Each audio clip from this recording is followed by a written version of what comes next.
So this is why I think that most people failed, especially our parents, our uncles and aunties back in the days. This is the reason why I think a lot of them failed at shares and buying stocks. That today they tell you that stock buying, shares buying is not a profitable thing to do. That is why they discouraged a lot of us, and we felt like, okay, maybe stock buying was the problem. No, they were the problem, and I don't mean any disrespect, right? You will not also blame them because in their time there were no tools for them to really check. Now the problem is because they were not managing it, they were not monitoring it. So they just bought shares and they just went to sleep. And they be like, I have shares with EcoBank. Yeah, I have shares with GTBank. I have shares with Sheraton Hotel. I have shares with Transcorp Hilton. I have shares in this company. And that was all. They were not checking if the companies were making progress. They were not checking. They were not monitoring. They were not doing nothing.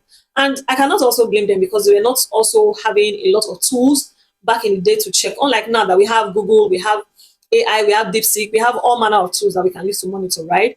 They did not really have such things to monitor and manage their shares. So they thought that buying shares was the problem. No, it was managing and monitoring that was the problem. So if you choose to do this business, you have to do it with your full chest. You must be ready to manage it. You must be ready to monitor it. How can you wait for the shares that you bought? You are looking at it, the thing is going down, it's losing value. You know, go sell them. Sell it and recoup at least the capital, even if you don't make profits. Recoup whatever you can recoup from it instead of leaving it till everything just went to ground zero. They just lost complete value. That was what they did back in the days. You cannot afford to do that one. You cannot afford to just be watching.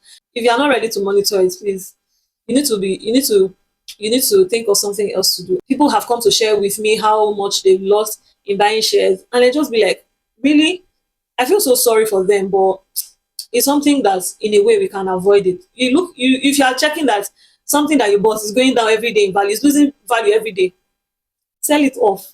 Sell it off. Just sell it and make at least, even if you cannot make your capital, even if you don't make profit, at least collect your capital back. Even if it's not your complete capital, at least collect something, right? Please, if you choose to do this business, do it with your full chest. Okay? Until I see you again, this is Flora, your digital marker. Bless you.